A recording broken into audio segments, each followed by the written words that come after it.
Praise the lord. అందరికి వందనాలు. మన ప్రాతకాల ప్రార్థన ప్రారంభించుకుందాం. ప్రియులారా, ప్రార్థన చేసుకుందాం. పూజనీయుడా, పరిశుద్ధుడా, మహాగరుడ, మహోన్నతుడా, ధవలవర్ణుడా, రత్నవర్ణుడా, యేసయ్యా, మీకే స్తుతులు స్తోత్రాలు వందనాలు చేయించుకుంటున్నాను. ఆయన దేవా, ఎల్లవేళలా ప్రభా స్తుతింపబడుచున్నటువంటి గొప్ప దేవా, మీకు స్తోత్రాలు చేయించుకుంటున్నాం.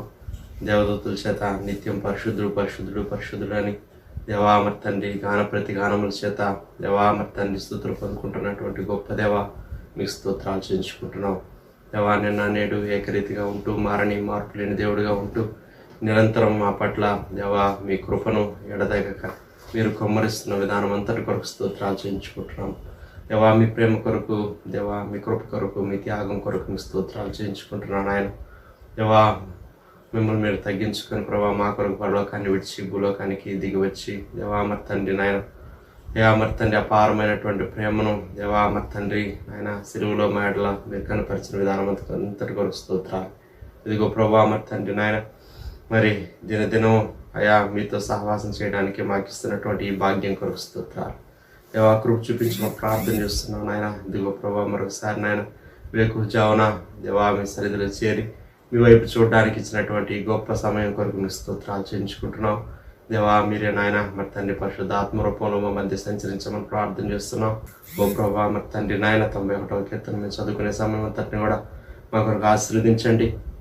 మీ వాక్కులు వాగ్దానాలు ప్రభా మరి తండ్రి దేవా మరి తండ్రి మీరే మా పక్షంగా నెరవేర్చమని ప్రార్థన చేస్తున్నాం. మీ స్తోత్రాలు మీ కార్యములు మీరు జరిగించండి. అలాగే మరి తండ్రి నాయన మరొకసారి మీ సేవకుల ద్వారా మీ వాక్యం ద్వారా మీరు మాతో మాట్లాడమని ప్రార్థన చేస్తున్నాం. మీరు మాట్లాడే దేవుడు ఇంటున్నందుకు మీ స్తోత్రాలు. దేవా మరి తండ్రి నాయన, మీరు మమ్మల్ని బలపరుస్తూ నడిపించినటువంటి దినాలు మాసాలన్నిటి కొరకు సంవత్సరాలన్నిటి కొరకు మీ స్తోత్రాలు చేయించుకుంటున్నాం. మరి ఈ దినం కూడా విశేషంగా ప్రభా మీ వాక్యం వినే సమయం అంతటిని మాకు ఎంతో దీవెనకరంగాను మేలుకరంగాను మీరు ఉంచమని ప్రార్థన చేస్తున్నాం. స్తోత్రాలు. సమస్త విషయాల్లో సహాయం చేయమని దేవా మరి తండ్రి మీ ప్రియులు నాయన వారి వారి గృహాల్లో చేరి ఏకీభవిస్తుండగా నాయన మరి తండ్రి మీరు ఆత్మరూపంలో పరిశుద్ధ ఆత్మరూపంలో వారి గృహాల్లో మీరు సంచరించి దేవా విశేషమైనటువంటి మీ దీవెనలతో మీరు నింపమని ప్రార్థన చేస్తున్నాం. సమస్త విషయాల కృప చూపించమని ముందు సమయం అంతటిని మా కొరకు ఆశీర్వదించమని యేసయ్య నామములో స్తుతించి ప్రార్థన చేసి అడిగి వేడుకుంటున్నాం పరలోకపు తండ్రి. ఆమేన్. అమెరికంగా 91వ కీర్తన చదువుకున్న ప్రియులారా, మహోన్నతుని చాటును నివసించువాడే సర్వశక్తి నీడను విశ్రమించువాడు. మహోన్నతుని చాటున నివసించువాడే సర్వశక్తి నీడను విశ్రమించువాడు. ఆయనే నాకు ఆశ్రయము నా కోట, నేను నమ్ముకున్న నా దేవుడని నేను యెహోవాని గురించి చెప్పుచున్నాను. ఆయనే నాకు ఆశ్రయము నా కోట, నేను నమ్ముకున్న నా దేవుడని నేను యెహోవాని గురించి చెప్పుచున్నాను. వేటకాని ఊరిలో నుండి ఆయన నిన్ను విడిపించును, నాశనకరమైన తెగులు రాకుండా నిన్ను రక్షించును. వేటకాని ఊరిలో నుండి ఆయన నిన్ను విడిపించును, నాశనకరమైన తెగులు రాకుండా నిన్ను రక్షించును. ఆయన తన రెక్కలతో నిన్ను కప్పును, ఆయన రెక్కల క్రింద నీకు ఆశ్రయం కలుగును. ఆయన సత్యము కీడమును డాలునై ఉన్నది. ఆయన తన రెక్కలతో నిన్ను కప్పును, ఆయన రెక్కల కింద నీకు ఆశ్రయం కలుగును.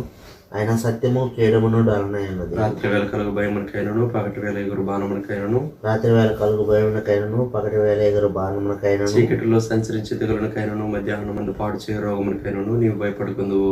చీకటిలో సంచరించి తెగులకైనను మధ్యాహ్నం మందు పాడు చేయ రోగమునకైనను నీవు భయపడుకుందువు. నీ ప్రక్కన 1000 మంది పడినను, నీ కుడి పక్కన 10,000 మంది కూలినను అపాయం నీ ఎదుకు రాదు. నీ ప్రక్కన 1000 మంది పడినను, నీ కుడి ప్రక్కన 10,000 మంది కూలినను అపాయం నీ ఎదుకు రాదు. నీవు కన్నులారా చూచుండగా భక్తిహీనులకు ప్రతిఫలం కలుగును. నీవు కన్నులారా చూచుండగా భక్తిహీనులకు ప్రతిఫలం కలుగును. యెహోవా నీవే నా ఆశ్రయము అని నీవు మహోన్నతుడైన దేవుని నీకు నివాస స్థలంగా చేసుకుని ఉన్నావు. యెహోవా నీవే నా ఆశ్రయము అని నీవు మహోన్నతుడైన దేవుని నీకు నివాస స్థలముగా చేసుకుని ఉన్నావు. నీకు అపాయం ఏమీ రాదు, ఏ తెగులును నీ గుడారం సమీపించదు. నీకు అపాయం ఏమీ రాదు, ఏ తెగులును నీ గుడారము సమీపించదు. నీ మార్గములన్నిటిలో నిన్ను కాపాడుటకు ఆయన నిన్ను గుర్చి తన దూతలకు ఆజ్ఞాపించును. నీ మార్గములన్నిటిలో నిన్ను కాపాడుటకు ఆయన నిన్ను గురించి తన దూతలకు ఆజ్ఞాపించును. నీ పాదములకు రాయి తగలకుండా వారు నిన్ను తమ చేతుల మీద ఎత్తి పట్టుకుందరు. నీ పాదములకు రాయి తగులకుండా వారిని తమ చేతుల మీద ఎత్తి పట్టుకుని. నీవు సింహములను నాగుపాములను త్రొక్కెదవు, కదమ సింహములను భుజంగములను అనగా త్రొక్కెదవు. నీవు సింహములను నాగుపాములను త్రొక్కెదవు, కదమ సింహంలో భుజంగములను అనగా త్రొక్కెదవు. అతడు నన్ను ప్రేమించున్నాడు గనుక నేను అతన్ని తప్పించదును, అతడు నా నామం ఎరిగిన వాడు గనుక నేను అతని ఘనపరచదను. అతడు నన్ను ప్రేమించుచున్నాడు గనుక నేను అతను తప్పించదును, అతడు నా నామం ఎరిగినవాడు గనుక నేను అతను ఘనపరచదను. అతడు నాకు మొరపెట్టగా నేను అతనికి ఉత్తరం ఇచ్చేదను, శ్రమలో నేను అతనికి తోడై ఉండేదను, అతను విడిపించి అతను గొప్ప చేసేదను. అతడు నాకు మొరపెట్టగా నేను అతనికి ఉత్తరం ఇచ్చేదను, శ్రమలో నేను అతనికి తోడయ్యేదను, అతను విడిపించి అతను గొప్ప చేసేదను. దీర్ఘాయువు చేత అతనిని తృప్తిపరచదను, నా రక్షణ అతనికి చూపించదను. దీర్ఘాయువు చేత అతన్ని తృప్తిపరచదను, నా రక్షణ అతనికి చూపించదను. ఆమేన్. దేవుని వాక్యం విన్న పిల్లరా, దైవజనులు ప్రొఫెసర్ గారు వచ్చి మనకు దేవుని వాక్యం ఇస్తారు. యెషయా గ్రంథం 26వ అధ్యాయం 3వ వచనం. ఎవని మనస్సు నీ మీద ఆనుకొనునో వానిని నీవు పూర్ణ శాంతి గలవానిగా కాపాడుదు, ఏలయనగా అతడు నీ యందు విశ్వాసం ఉంచి ఉన్నాడు. ప్రార్థన. ప్రియ ప్రభా, ఈ సమయంలో మీ వాక్య ధ్యానం మా కొరకు దీవించి మమ్ములను బలపరచమని యేసుక్రీస్తు ప్రభు వారి శక్తిగల నామములో ప్రార్థిస్తూ ఉన్నాము తండ్రి. ఆమేన్.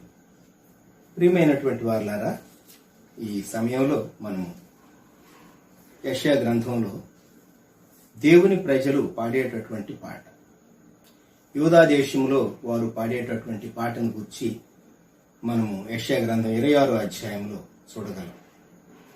ఈ పాట ప్రారంభంలో పట్టణాన్ని గూర్చి, 2వ వచనములో ద్వారములను గూర్చి, 3వ వచనములో ప్రవేశించేటటువంటి వ్యక్తులను గూర్చి, 4వ వచనములో ఆ వ్యక్తులకు దేవుడు ఎలాగూ నిత్య ఆశ్రయ దుర్గంగా ఉంటాడో చక్కగా చెప్పబడినది.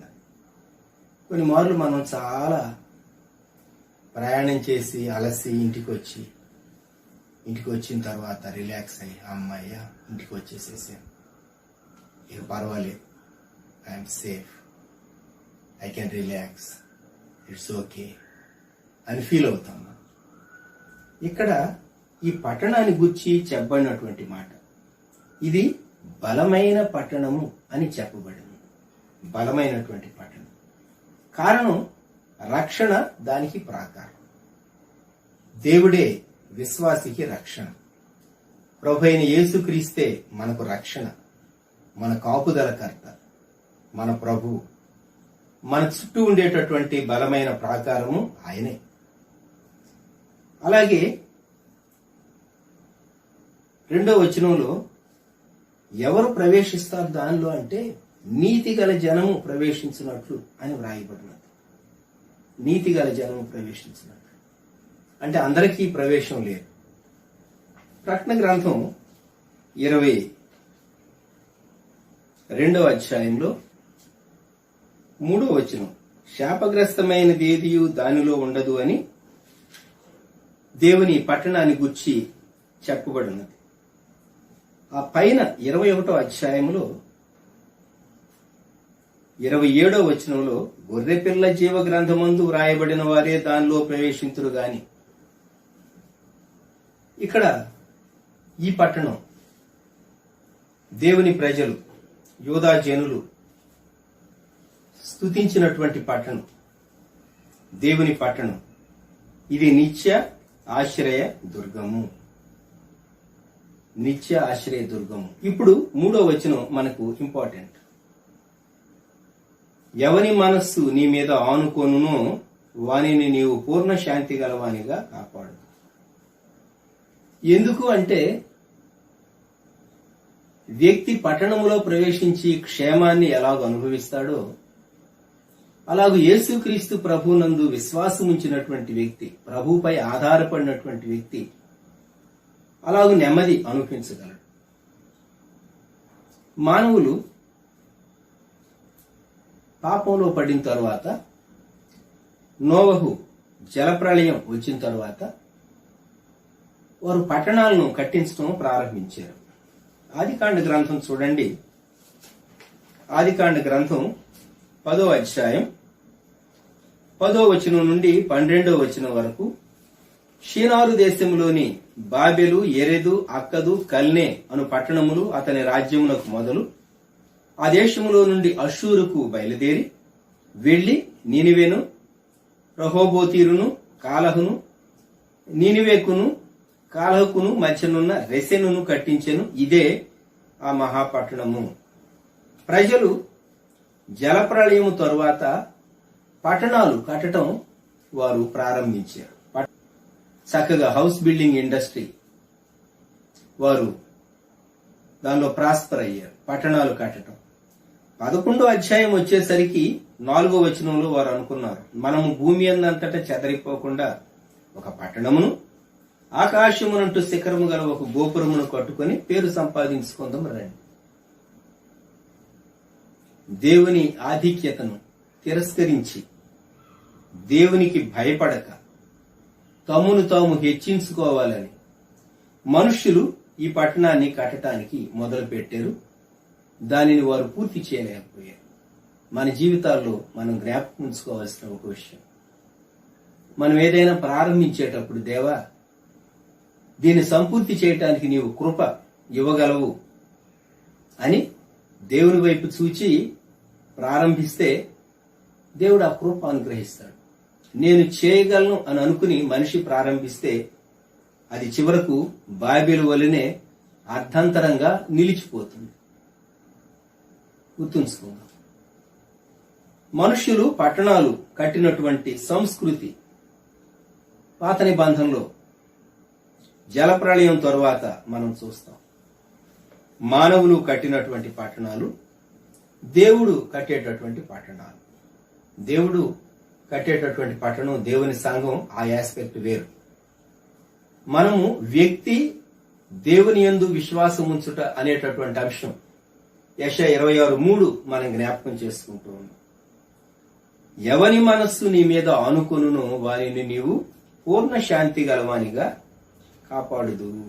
పూర్ణ శాంతి గలవానిగా కాపాడుదు. మనము తెలుగులో పూర్ణ శాంతి అని ఉంది, ఇంగ్లీష్ లో పర్ఫెక్ట్ పీస్ అని ఉంది, హెబ్రీ భాషలో షాలోమ్ షాలోమ్ అని ఉంటుందండి. రెండు సార్లు షాలోమ్ సమాధానము, పూర్ణ శాంతి అనేటటువంటి దానికి సమాధానము సమాధానం అనేటటువంటి పదం 2 మార్లు వాడబడిందంటే దట్ షోస్ ఎంఫసిస్. కనుక మనం మన జీవితాల్లో జ్ఞాపకం ఉంచుకోవాల్సింది మన చుట్టూ ఉన్నటువంటి పరిస్థితులు.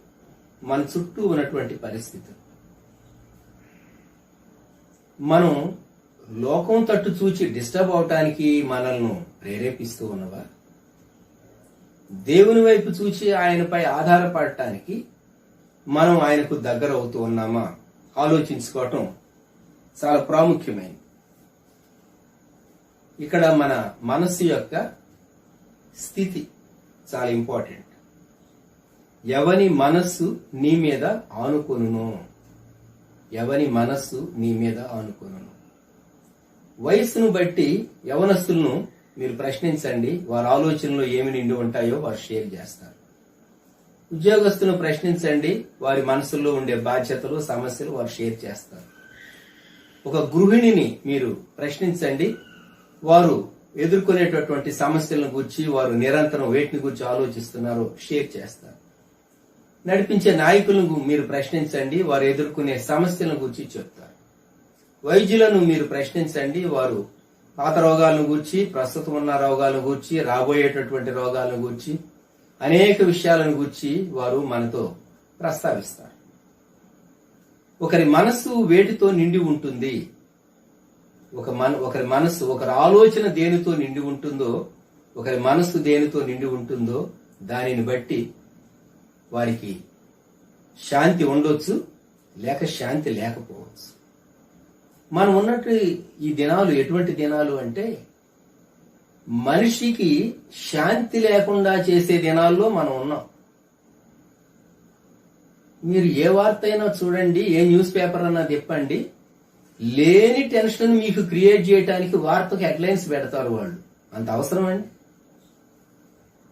అక్కడేమీ ఉండదు, అదేదో ఉన్నట్టుగా ఒక హెడ్లైన్ ఇస్తాడు. మనం ఏదో చాలా ఆసక్తిగా అక్కడేం జరిగింది, అక్కడేం జరిగినా నీకు అప్రస్తుతం, అక్కడేదో జరుగుతూ ఉంటుంది. దాని గురించి నీవు టెన్షన్ పడవలసిన అవసరం లేదు కదా. నీకు బీపీ ఎందుకు రైజ్ కావాలి? క్రికెట్ ఆటను గురించి అందరికీ తెలుసు. ఫైనల్స్ జరుగుతూ ఉంటే ఎంత టెన్షన్ తో కూర్చుంటారు, వీళ్ళే గ్రౌండ్ లో ఉన్నట్టు. అవునా కాదా? చాలా మార్లు మనల్ని డిస్టర్బ్ చేసేటటువంటి ప్రిస్టేజ్ క్వశ్చన్ కదండి. నిజమే, ప్రిస్టేజ్ క్వశ్చనే, నేను కాదని చెప్పను. కానీ అంత టెన్షన్ పడాలా మనం? అంత టెన్షన్ పడాలా? ఒకసారి గెలుపు, ఒకసారి ఓటమి ఉండొచ్చు. అంతేగాని మనం ఎప్పుడూ మనమే విన్నవ్వాలి అనేటటువంటి భావన మంచిదే గాని అది కొన్ని మార్లు నెరవేరకపోవచ్చు. You must be able to accept certain things. మన జీవితంలో చాలా సమస్యలు మనిషికి శాంతి లేకుండా చేస్తూ ఉంది. కొన్నేమో అజ్ఞానంతో మనం కొని తెచ్చుకునేవి. మన సమయం అంతా వాటికి వెచ్చిస్తూ ఉన్నాం అనుకోండి, ఏం జరుగుతుంది, దేశంలో ఏం జరుగుతుంది, అక్కడేం జరుగుతుంది, ఇక్కడేం జరుగుతుంది, అది ఇది అన్నిటితో నీ మైండ్ నింపుకుంటావు. మళ్ళా రేపు నువ్వు అప్డేట్ చేసుకోవాలని ఉదయం నిద్ర లేవగానే నీ మైండ్ అప్డేట్ చేసుకోవడానికి ప్రయత్నం చేస్తావు. మళ్ళా ఈవినింగ్, అమ్మో చాలా గంటలు అయిపోయింది, ఏం జరిగిపోయిందో ప్రపంచంలో నా చుట్టూ అప్డేట్ చేసుకోవాలని ప్రయత్నం చేస్తూ ఉంటావు. వాటిని బట్టి నీకు శాంతి మాత్రం రాదు. నాలెడ్జ్ వస్తుంది, సంతోషం తక్కువ వస్తుంది, సంతోషం రాదు. ఇంకా చెప్పాలంటే దుఃఖం వస్తుంది, బాధ వస్తుంది. ఆ వార్త ఈ ట్విస్ట్ అంటాడు, ఈ వార్త ఇంకో ట్విస్ట్ అంటాడు. ఎవరికి కావాలి ఈ ట్విస్టులు? మనిషి జీవితాన్ని, విశ్వాసి యొక్క జీవితాన్ని దుర్భరం చేసుకోవటానికి చాలా చాలా లోకంలో ఫ్యాక్టర్స్ పనిచేస్తూ ఉంటాయి. పని లేని వాళ్లకు అవి సరిపోతాయి, విశ్వాసికి తగవు. యేసు ప్రభు నమ్మినటువంటి విశ్వాసికి చాలా ప్రాముఖ్యతలు ఉన్నాయి, చూసుకోవాల్సింది. ఎన్నో అంశాలు ఉన్నాయి మన జీవితంలో, ఎన్నో అంశాలు ఉన్నాయి. నీ ఆర్థిక సమస్యలు ఉన్నాయి, వాటిని గురించి నువ్వు చాలా కేర్ఫుల్ గా ప్లాన్ చేసుకోవాలి. నీ ఆరోగ్య సమస్యలు ఉన్నాయి, వాటిని గురించి నువ్వు జాగ్రత్త వహించాలి. నీ కుటుంబ సమస్యలు ఉంటూ ఉన్నాయి, బిడ్డల గురించినటువంటి విషయాలు ఉంటూ ఉన్నాయి. వాటన్నిటిని గురించి నీవు ఆలోచించి నువ్వు చక్కగా దేవుని సన్నిధానంలో అంశాలన్నీ పెట్టొద్దా? అందుకే నీ మైండ్ ని సెట్ చేసుకోవాలి. అది దేవుని వాక్యం చెప్తుంది. ఎవని మనస్సు నీ మీద ఆనుకొనును. లోకం మీద ఆనుకున్నంత కాలం ఏం లాభం లేదు. మత్తయి సువార్త 22వ అధ్యాయంలో ప్రభువారు చెప్పినటువంటి మాట జ్ఞాపకం చేసుకుందాం. ఒకరు దేవుణ్ణి ఎలా ప్రేమించాలి, దేవుణ్ణి ఎలా సేవించాలి అనేటటువంటి అంశాన్ని గురించి ప్రభు చెప్పినటువంటి మాట మత్తయి సువార్త 22వ అధ్యాయం 37వ వచనం. నీ పూర్ణ హృదయముతోనూ, నీ పూర్ణ ఆత్మతోనూ, నీ పూర్ణ మనస్సుతోనూ. నీకు పూర్ణ శాంతి కావాలి అంటే నీ పూర్ణ మనసుతో ప్రభువును ప్రేమించాలి. నీ పూర్ణ మనసుతోనూ నీ దేవుడైన ప్రభువును ప్రేమింపవలను అనున్నదియే. పూర్ణ మనసుతో ప్రేమించడం, ఇది మనం అభ్యాసం చేయవలసింది. అలాగే రోమీలకు వ్రాయబడినటువంటి పత్రికలో పౌలు భక్తుడు ఇచ్చినటువంటి చక్కని సూచన మనము రోమా పత్రిక 12వ అధ్యాయంలో మనం జ్ఞాపకం చేసుకుంటాం. రోమా పత్రిక 12వ అధ్యాయము 2వ వచనం. మీరు ఈ లోక మర్యాదను అనుసరింపక ఉత్తమమును అనుకూలమును సంపూర్ణమునై ఉన్న దేవుని చిత్తమేదో పరీక్షించి తెలుసుకున్నట్లు మీ మనస్సు మారి నూతన మొగుట వలన రూపాంతరం పొందుడు. మీ మనస్సు మారి నూతన మొగుట వలన, ట్రాన్స్ఫర్మేషన్ ఆఫ్ ద మైండ్. యేసుక్రీస్తు ప్రభు రూపాంతర కొండపైన పొందింది ట్రాన్స్ఫిగరేషన్, మనం పొందేది ట్రాన్స్ఫర్మేషన్. అది ప్రభు పొందింది ట్రాన్స్ఫిగరేషన్, అది రూపాంతరం, అది వేరు. మనం పొందేది దినదినము మనం మార్చబడుతూ ఉంటాం. ఇక్కడ మనస్సు మారి మనం పొందేటటువంటి రూపాంతరం ట్రాన్స్ఫర్మేషన్. ఒక దశ నుండి ఒక దశ, ఒక స్థితి నుండి ఇంకొక మేలైనటువంటి స్థితికి మనం వెళ్ళేటటువంటి పద్ధతి ఇది. కనుక మైండ్ రెన్యూ కావాలి, మైండ్ రెన్యూ కావాలి. ఒక బిడ్డ చిన్నప్పుడు అతని ఆశయాలు వేరుగా ఉంటాయి. పెద్దవాడైన తర్వాత అడగండి, నా ఆశయాలు మారిపోయినవండి అంటాడు. నేను మీకు ఒక విషయం చెప్తాను, మీరు నవ్వకండి.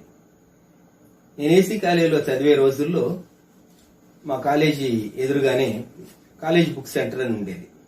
ఆ కాలేజ్ బుక్ సెంటర్కి చెందినటువంటి ప్రొపరేటర్ యొక్క ఒక మేనలుడు కూడా మా క్లాస్మేట్ గా ఉండేవాడు. కొంచెం వెళ్ళినప్పుడు ఒక 5 నిమిషాలు నిలబడి అతనితో మాట్లాడుతూ ఉండేవారు. ఆ పుస్తకాల వైపు చూసినప్పుడు ఒక పెద్ద పుస్తకం నన్ను ఎప్పుడు ఆకర్షించేది. కంప్లీట్ వర్క్స్ ఆఫ్ షేక్స్పియర్ అని చెప్పి ఇంత లావు పుస్తకం. నేను అనుకునేవాడిని జీవితంలో ఎప్పుడైనా మొత్తం షేక్స్పియర్ ఎన్ని వ్రాసారు, వాటిల్లో ఎన్ని వందల క్యారెక్టర్స్ ఆయన పోర్ట్రే చేశాడు, ఆ మనస్తత్వాల్లో వైరుధ్యాన్ని, భిన్నత్వాన్ని ఎలాగూ ప్రజెంట్ చేశాడు, ఒక వ్యక్తి ఎలాగూ చేయగలిగాడు, ఎలాగైనా షేక్స్పియర్ గారి డ్రామాలు చదవాలని ఉండేది. డిగ్రీలో ఒక డ్రామా చదివాము ఆయనది, మాకు టీచ్ చేశారు ఇంగ్లీష్లో. కానీ ఆయన రాసినటువంటి పుస్తకాలు లేక కంప్లీట్ వర్క్స్ ఆఫ్ షేక్స్పియర్ చూస్తే నేను అనుకునేవాడిని, ఎప్పటికన్నా ఆయన ఏ డ్రామాల్లో ఏ క్యారెక్టర్స్ ఇంట్రడ్యూస్ చేశాడు అవన్నీ తెలుసుకోవాలి అని అనుకునేవాడిని. ఇప్పుడు వెనక్కి తిరిగి చూసుకుంటే అంత అవసరం లేదనిపిస్తుంది. ఎందుకు? బైబిలే చెప్తూ ఉంది మానవుని యొక్క మనస్తత్వంలో ఉన్నటువంటి భిన్నమైనటువంటి ప్రవృత్తులు. కనుక షేక్స్పియర్ దగ్గరికి వెళ్ళనక్కర్లా నేను ఇప్పుడు. అప్పుడు యవనస్తుడుగా ఉన్నప్పుడు నేను అనుకునేవాడిని కంప్లీట్ వర్క్స్ ఆఫ్ షేక్స్పియర్ చదివితే చాలా జ్ఞానం వస్తుంది అని అనుకునేవాడిని. ఇప్పుడు నా మైండ్ ఏమైంది? మారింది. నా ప్రయారిటీస్ ఏమైనాయి? మారినాయి. నా గోల్స్ ఏమైనాయి? మారినాయి. చూచారా? కొన్ని మార్లు మనం మన ఆలోచనలు, మన గోల్స్ కాలం గడిచే కొద్దీ మారుతూ ఉంటాయి. అయితే ప్రభువుపై ఆధారపడితే ఎవరి మనస్సు నీ మీద ఆనుకును, మన చుట్టూ ఉండేటటువంటి ఫ్యాక్టర్స్ ఏవైనా సరే అవి నేను డిస్టర్బ్ చేయలేవు. కొన్ని మార్లు మన ప్రాబ్లమ్స్ ఎలా ఉంటాయంటే చాలా భయంకరమైనటువంటి ప్రాబ్లంగా మన మీద దాడి చేస్తుంది. మనకు భవిష్యత్తు ఏం కనబడదు, అంతా చీకట్లాగానే కనబడుతుంది. Is there future? Is there hope? Is there light? Is there ray of hope? Is there prosperity అనేటటువంటి ప్రశ్నలు. భవిష్యత్తు ఉన్నదా? చీకటి అంతరిస్తుందా? వెలుగు ఉదయిస్తుందా? పురోభివృద్ధి సాధిస్తామా అనేటటువంటి ప్రశ్నలు చాలా వస్తూ ఉంటాయి. అయితే ఎవరి మనస్సు నీ మీద ఆనుకొనును. కొన్ని మార్లు సమస్యలు సృష్టించే వ్యక్తులు కూడా ఉంటూ ఉంటారు. సమస్యలు సృష్టించే వ్యక్తుల యొక్క ఉనికి ఉన్నంత కాలం సమస్యలు సృష్టించటమే వారి పని. బెస్ట్ ఎగ్జాంపుల్ ప్రపంచ దేశాలన్నింటిలో, ఒక ఇండియానే కాదు, మన రాష్ట్రాలనే కాదు, ఏ దేశాలైనా సరే, ప్రపంచ దేశాలన్నింటిలో రాజకీయాల్లో 2 వర్గాల్లో సమస్యలు సృష్టిస్తూ ఉంటారు. ఇది సాధారణంగా మనం చూస్తూ ఉంటాం. సమస్యలు సృష్టించేటటువంటి వారు ఖచ్చితంగా ఉంటారు. కనుక సమస్యలు ఉంటాయి, సమస్యలు సృష్టించేవారు ఉంటారు. అంతేకాదు మన చుట్టూ ఉండేటటువంటి లోకంలో చూస్తే నెమ్మది లేదు, శాంతి లేదు, సమాధానము లేదు అని మనకు అర్థమవుతుంది.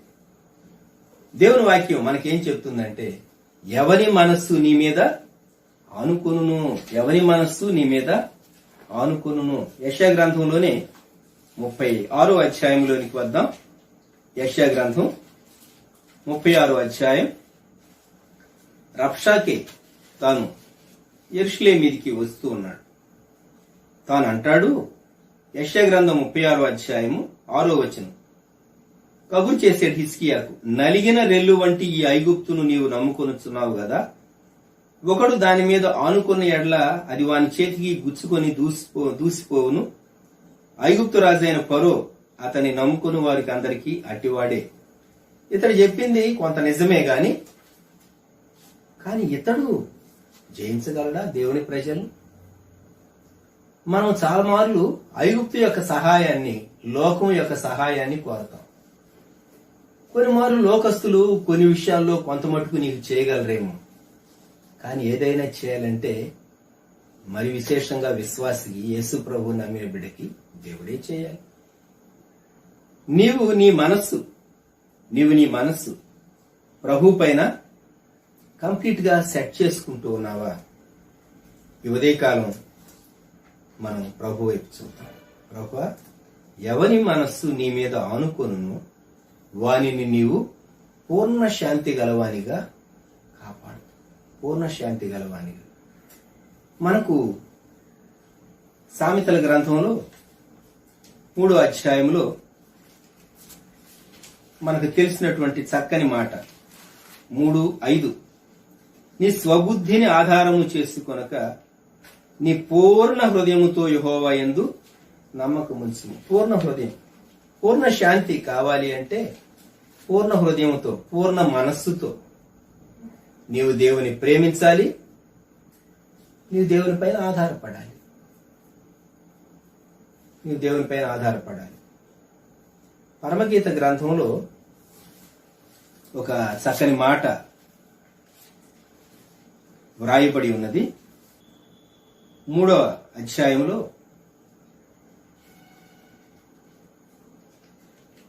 ఇది ఏమి అని వ్రాయబడి ఉన్నది. 3వ అధ్యాయం రాత్రి భయము చేత 8వ వచనం, వారు ఖడ్గము ధరించి వచ్చుచున్నారు. రాత్రి భయము చేత వారు ఖడ్గము ధరించి వచ్చుచున్నారు. పైన 6వ వచనం, ధూమ స్తంభముల వలె అరణ్య మార్గముగా వచ్చు ఇది ఏమి. 6వ అధ్యాయంలోనికి రండి. 6వ అధ్యాయము 10వ వచనంలో, వ్యూహిత సైన్య సమభీకర రూపిణియునగు ఈమె ఎవరు? ప్రభుపై ఆధారపడి సంఘం ప్రభు కొరకు జీవిస్తూ లోకంలో సాగి వెళ్లేటప్పుడు చాలా ప్రశ్నలు లోకంలో చూచేటటువంటి వారికి వింతగా ఉంటుంది. మనకు సమస్యలు లేవు అని కాదు, సమస్యలు ఉంటాయి, సమస్యలు వస్తూ ఉంటాయి. అయితే పూర్ణ శాంతి గలవారంగా మనం దేవుని ప్రజలంగా ఎలా సాగాలి? తాళపు చెవి మన దగ్గరే ఉంది. మన మనస్సు దేవునిపై, ఆయన వాక్యముపై, ఆయన వాగ్దానముపై, ఆయన ఆత్మపై ఎంత ఆధారపడితే నీవు అంత అన్డిస్టర్బ్డ్ గా ఉంటావు. నీవు నమ్ముతూ ఉన్నాను అని చెప్పి దేవుడు నీకు ఇచ్చిన వాగ్దానాన్ని నమ్మలేకుంటే నీవు కలత చెందుతూనే ఉంటావు. జ్ఞాపకం ఉంచుకో. పూర్ణ శాంతి ఎవరమైనా కోరుకుంటాం. మనం పూర్ణ శాంతి ఖచ్చితంగా మనం కోరుకుంటాం. ఎలాగూ మన అనుభవంలోనికి రాగలదు. మనము ఆయనపై పూర్తిగా ఆధారపడినప్పుడు. ఎవని మనస్సు నీ మీద ఆనుకొనును, ఎవని మనస్సు నీ మీద ఆనుకొనును. పాత నిబంధనలో చూస్తాం, అన్యులైనటువంటి రాజులు, రాజదేహ సంరక్షకుల అధిపతులు, లేక సైన్యాధిపతులు, లేక ప్రాముఖ్యమైనటువంటి వారు, వారిని ప్రక్కనుంచుకుని వారు కొన్ని కార్యాలు జరిగిస్తూ ఉండేటటువంటి వారు, కొన్ని ఈవెంట్స్ జరిగించేటటువంటి వారు. కారణం ఏమి అంటే వీరు ఈ దేహ సంరక్షకులు, వీరి యొక్క అధిపతి రాజుగారి ప్రాణాన్ని కాపాడేటటువంటి వారు, రాజుగారి ప్రాణాన్ని కాపాడేటటువంటి వారు. చూచారా? మన కాపుదల కర్త ప్రభువైన యేసే. ఈ ఉదయకాలం ప్రార్థన చేయండి. ప్రభువా, లోకంలో ఉన్నటువంటి ఎన్నో పరిస్థితులు నా సమాధానము, నా శాంతిని హరించి వేసేవిగా, నన్ను కలతపరిచేవిగా ఉన్నాయి. నేను నీ వైపు చూస్తూ ఉన్నాను. పూర్ణ హృదయంతో నేను నీ యందు విశ్వాసం ఉంచుతూ ఉన్నాను. నా మైండ్ను నేను సెట్ చేసుకుంటూ ఉన్నాను. భూ సంబంధమైన వాటి మీద కాక పర సంబంధమైన వాటిపైన నా మైండ్ నేను సెట్ చేసుకుంటూ ఉన్నాను. నీవే నా మనస్సును